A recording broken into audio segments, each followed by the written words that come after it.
She said it like a joke, but her voice trembled just enough for me to know it wasn't one. It was late, one of those quiet summer nights when even the air feels unsure of itself.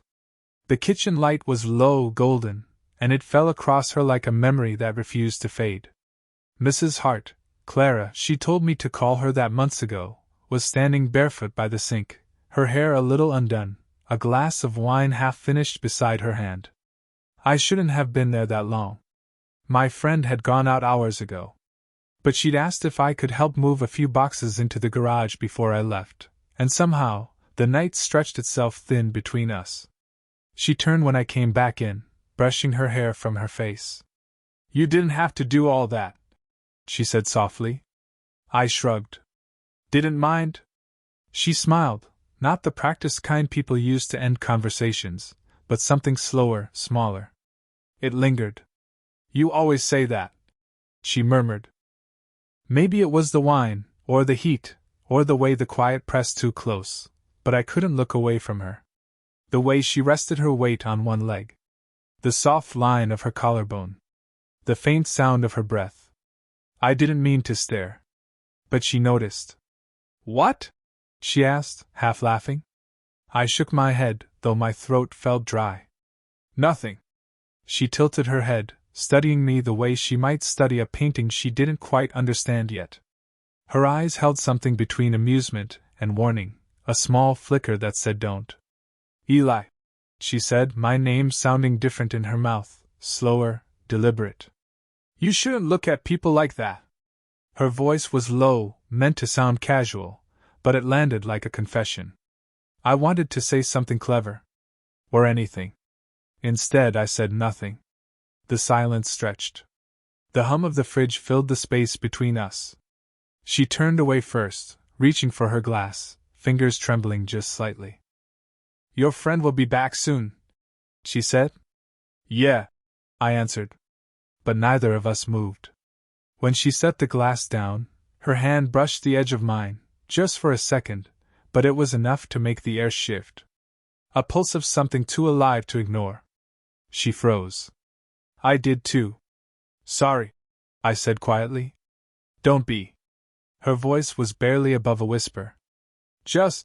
She caught herself, then shook her head, a soft laugh escaping her.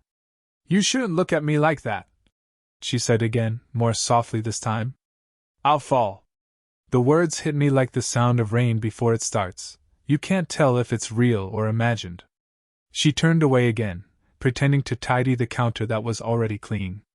I watched her hands, elegant, deliberate, as she rearranged things that didn't need rearranging. Her shoulders rose and fell with a breath she didn't mean to show. "I didn't mean to," I began, but the sentence fell apart before I could finish. "I know," she said quickly. And then the sound came, the front door opening, a voice calling her name. Her son's. We both flinched like we'd been caught doing something wrong, though nothing had happened. She looked at me, really looked, and there was that flicker again, sharp and alive. "Go," she whispered. I hesitated. She stepped closer, close enough that I could smell the faint trace of her perfume, something floral, familiar, almost heartbreaking.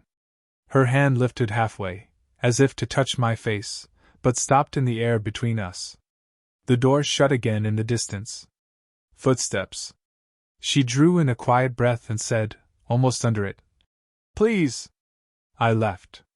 But that look, the one she told me not to give, stayed with me long after the night ended. I didn't see her for almost 2 weeks after that night. Not because I didn't want to, but because I didn't trust what might happen if I did. Still, she was everywhere. Every time I passed the art museum where she worked, I caught myself slowing down. Sometimes I'd see her through the tall glass windows, hair tied loosely, her focus fixed on a painting as if the rest of the world didn't exist. She had that stillness about her, the kind that made you afraid to breathe too loud around her. When I finally did see her again, it wasn't planned. My friend had invited me over, casual, loud music, a few people drifting through the house. I told myself I'd only stay for a bit. But then she walked in from the hallway, quiet, composed, holding a tray of glasses like it was armor. Her eyes flicked to me and stopped for a heartbeat too long. "Hi," I managed. "Hi," she said, soft enough that no one else heard. She looked different in the light, tired maybe. Or maybe I was just seeing what she was trying not to show. She set the tray down, straightened, and gave me that careful smile again. "Still helping around here?" she asked. "Guess so." Her laugh was quiet, warm but strained. "You really should stop being so dependable, Eli. People will start expecting it." "I don't mind," I said. "I know." She paused, her gaze dropping for a second before meeting mine again. "That's what worries me." Someone called her name from the kitchen, and she turned, the sound of her bracelets brushing against each other. When she looked back, her voice softened. "Come by the gallery sometime. I could use an extra pair of hands." I nodded, too quickly. She noticed. The gallery smelled faintly of turpentine and old wood polish. The walls were quiet, the kind of quiet that made you aware of your own heartbeat. She was restoring a canvas, sleeves rolled to her elbows, strands of hair slipping free from her clip. She didn't look up when I entered, just said, "I wasn't sure you'd come." "I wasn't sure either," I said. She smiled, but her hands didn't stop moving. "You shouldn't be here," she murmured. "People might think." "What?" Her brush froze in midair. "That you're too young. That I'm old enough to know better." The words hung between us like dust in sunlight. "I don't care what people think," I said. She looked at me then, not with surprise, but with something heavier. Her eyes softened, and the corner of her mouth trembled before she caught it. "Don't say that," she whispered. "You'll make it harder." She stepped around me to reach another table, her shoulder brushing mine, barely a touch, but my skin burned where it happened. She pretended not to notice. I did too. For a long moment we worked in silence. The sound of her breath was steady, close. Every movement felt deliberate, her leaning closer to point at a detail, the faint warmth of her body beside mine, the smell of her perfume lingering in the air. When I turned to hand her a brush, our fingers met, not by accident this time. Her hand lingered, just for a second too long, before she pulled away. "Thank you," she said quietly, but her voice had changed, unsteady, distant. We both knew something had shifted. And when I left that day, she didn't say goodbye. She just watched me go, lips parted like there was something she wanted to say, but couldn't. The next time I saw Clara, it wasn't planned either. It never was with her. She called late one evening, said she'd left some files at the gallery, that she didn't want to go alone, and that it'd only take a few minutes. I told myself it was just helping out again. That was the lie I needed. The city was quiet when I got there, the sky heavy with rain that hadn't started yet.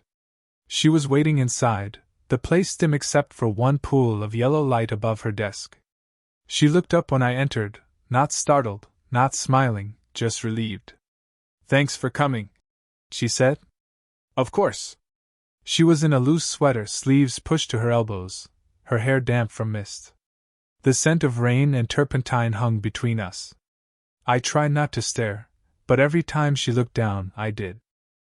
She gathered papers, flipping through them with shaky fingers. "It's silly, really. I could have come back in the morning." "Then why didn't you?" She stopped. The papers stilled. "I don't know," she said finally. "I guess it's easier not to think too much at night." The way she said it made my chest tighten. There was something in her tone, a kind of loneliness that felt like an invitation and a warning at once. We stood close enough that when she reached for a folder, her sleeve brushed my hand. Neither of us moved away. "Clara," I said quietly. She looked up. For a heartbeat, the whole room felt suspended. Her eyes flicked down to my mouth, then back to my eyes. "You shouldn't," she whispered, though I hadn't done anything yet. "Why not?" Her lips parted, but the sound of a phone vibrating on the desk sliced through the silence. We both froze. It was her phone. My friend's name flashed across the screen. She grabbed it, fumbling slightly before pressing it silent. "Does he know you're here?" she asked. I shook my head. She laughed once, quietly, without humor. We shouldn't be doing this. Any of it. We're not doing anything, I said. She exhaled. That's what makes it worse. Another silence. The rain finally started, tapping against the glass in uneven rhythms. She turned to the window, her reflection faint and ghostly beside mine. I was married once, she said softly. 15 years. He left when I was 38. Said I'd grown distant. You? I said, surprised. She smiled, small, sad. I think he just meant older. I didn't know what to say. So I stepped closer. Close enough to feel her warmth, close enough that her breath brushed my neck when she turned toward me. Her hand lifted, almost touched my chest, then faltered. Eli. She breathed, my name barely a sound. You make me forget where the lines are. Then don't remember them, I said. Her eyes fluttered shut, and for a split second, the world tilted towards something irreversible, a breath, a heartbeat, and then footsteps echoed from the hallway. She jerked back, heart pounding loud enough that I heard it. A guard's voice called. Everything all right in here? Clara's voice broke slightly when she answered. Yes. Just finishing up. When the sound faded, she turned back to me, her face pale, eyes wide. You need to go, she whispered. But when I moved to leave, she caught my wrist. Just for a moment. Her thumb brushed my skin, slow, trembling, before she let go. Neither of us said goodbye. I didn't see her for a few days after the gallery. We both pretended that silence was normal. But silence never stays empty. It grows heavier until it forces someone to break it.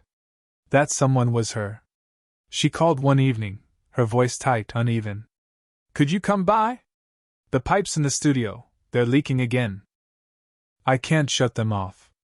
I knew it wasn't about the pipes. I went anyway. When I arrived, the air inside her studio felt warm and close, smelling faintly of paint thinner and rain-soaked wood. She was standing near the sink, hair pulled up messily, water still dripping onto the floor. I can fix it, I said, grabbing the wrench. I didn't call anyone else. She murmured, not looking at me. I crouched, twisting the valve until the water slowed, then stopped. My hands were wet, my shirt clinging to my back. When I turned, she was right there, closer than she'd ever stood before. Thank you, she whispered. I nodded, but my pulse was a mess. You don't have to keep thanking me. Then what should I do? Her tone wasn't teasing. It was weary, like she'd been holding something in for too long. You should tell me what this is, I said quietly. Her breath caught. You already know. I stepped closer. I want to hear you say it. She stared at me, a long, trembling silence. Then, very softly, you make me feel alive again. And that terrifies me. She looked away as soon as she said it, like she wanted to pull the words back. Clara, don't, she said, but didn't move. Her hands were gripping the edge of the counter behind her, knuckles white. You're too young. You don't understand what happens when something like this breaks. Then explain it to me. She laughed, short, broken. It ruins people. I took another step, close enough that our reflections blurred together in the darkened window. You don't look ruined to me. Her eyes lifted to mine, something wild flickering there. Eli, stop. But I didn't. My hand moved before I could think, brushing a strand of hair away from her face, my fingers barely grazing her cheek. She didn't pull back. The air between us thickened. Her breath hitched, my own stuttered. This isn't fair, she said, her voice shaking. Maybe not, I whispered. But it's real. Her hand came up, slow and uncertain, resting against my chest. I felt the tremor in her fingers, not from fear, but from restraint. I've tried not to think about you, she said. I've tried so hard. Me too. We stood there, motionless, breathless. The kind of silence that feels like falling. Then her phone buzzed again, sharp, intrusive, cruel. We both flinched. She turned away, pressing a hand to her eyes. This has to stop, she said, though her voice didn't sound convinced. Do you want it to? Her answer was a whisper I barely heard. No. I reached for her hand. She didn't resist. And when she finally looked up, her face was inches from mine. Her lips parted, eyes wet, trembling. We were right there, right before the line, when a door slammed somewhere down the hall. She froze. I did too. The moment shattered. But the damage was done. We both already crossed it. For 2 days after that night, I tried to convince myself that nothing had changed. But everything had. Clara stopped answering my messages. When I passed her at the museum, she turned away, her professionalism sharp as glass. And still, I kept looking for her, in every hallway, every quiet corner that smelled faintly of varnish and something floral. Then, one afternoon, she found me. I was cataloging frames in storage when the door opened. She slipped in quietly, closing it behind her. No greeting. Just that look, the one that made time stutter. We can't keep doing this, she said. Her voice was calm, but her hands weren't. I know, I said. But you came here anyway. That stopped her. For a long second, she didn't move, just watched me like she was trying to find her balance. I need to tell you something, she said finally. I set the clipboard down. Okay. She took a breath. Your friend, he knows. I blinked. What? He came by the house yesterday. Asked if I'd seen you lately. He said you've been distracted. That you talk about me. My throat tightened. I know you didn't mean to, she said quickly, her tone softening. But Eli, if he suspects anything. Her voice broke off. She turned away, rubbing her arms as if cold. The air in the small room felt suddenly too close. So what happens now? I asked. She didn't answer. Instead, she walked to the window, a narrow slit of light that caught the edge of her face. I could see the tremor in her jaw, the tension in her shoulders. I shouldn't have called you that night, she said. I knew exactly what I was doing. The honesty in her voice hit me harder than any accusation. You weren't the only one, I said. She turned, eyes bright with something between anger and longing. Don't say that. Don't make it sound mutual. It was. Her lips parted, then closed again, like she was swallowing something heavy. You're just a kid, Eli. You think this is something it's not. I stepped closer. Then why are you shaking? She froze. Her eyes dropped to her hands, trembling, betraying her words. Because I'm terrified, she whispered. Terrified of being seen like this again. Of wanting something I shouldn't. Of wanting me, I said quietly. The silence that followed was thick enough to touch. She looked up, and for the first time, she didn't hide it. Whatever she'd been burying, guilt, desire, fear, it all flickered across her face like light through water. Her hand brushed mine as she passed, the gentlest touch, but deliberate. I felt her pulse against my skin. Then she leaned in just enough that I could feel the warmth of her breath near my ear. If he asks again, she whispered, tell him you hardly see me anymore. And then, softer, trembling, make him believe it. She pulled back, eyes wet, chest rising fast.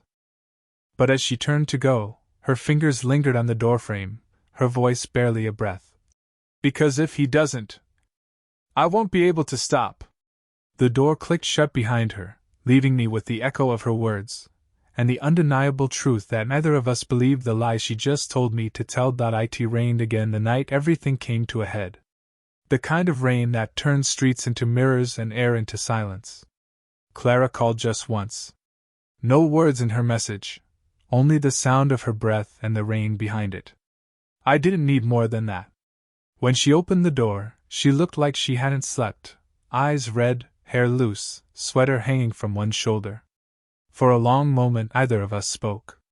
Then she said, You shouldn't have come. I know. She stepped back, letting me in anyway. The house was quiet, too quiet. A single lamp cast warm light over the living room, everything soft-edged and close. The sound of rain against the windows filled the spaces between our words. "I told him we weren't seeing each other," she said. "He believed me." Her voice wavered on that last word, and I could see it, the cost of lying, the fear beneath it. I moved closer, not touching her, but close enough to feel her breath. "Do you want it to be true?" Her eyes lifted to mine. There it was again, the flicker of something she'd fought for too long. "No," she said finally. "I don't." She turned away, running a hand through her hair, her back trembling with a breath she didn't finish. "I've tried, Eli. God, I've tried to keep this." Her voice broke. I crossed the space between us before she could finish. She didn't move as I reached up, brushing her hair from her face. Her eyes closed under my touch, lashes wet. "This isn't fair to you," she whispered. "Then don't make it fair," I said. Her laugh came out like a sob. "You don't understand what comes after this." "Maybe not. But I understand this." I took her hand, small, tense, alive. She didn't pull away. Instead, she turned her palm, fingers lacing with mine like she'd already decided. "Eli." Her voice was so quiet I barely heard it. I leaned closer, my forehead almost touching hers. The air between us was trembling, heavy with every word we hadn't said. Her breath caught when I whispered, "Say it." She opened her eyes, wide, shining, defeated in the most beautiful way. "I don't want to stop." The words undid something in both of us. Her hand found my face, thumb brushing the corner of my mouth. I could feel the hesitation in her, the years of caution fighting the moment. And then her other hand rested on my chest, feeling my heartbeat. We didn't kiss. Not yet. We just stood there, everything in us reaching, resisting, surrendering at once. "Whatever happens after this," she said, "promise me you'll remember that it wasn't wrong. Just complicated." I nodded, my voice lost somewhere between breath and confession. "I already know that." She smiled then, soft, trembling, real. And in that moment, before anything else could break it, she leaned in just enough for our lips to almost meet, a whisper apart. That was the choice. Not to fall, but to stop pretending we hadn't already. The rain had stopped by morning. Light slipped through the curtains, soft, slow, the kind that turns everything it touches into memory.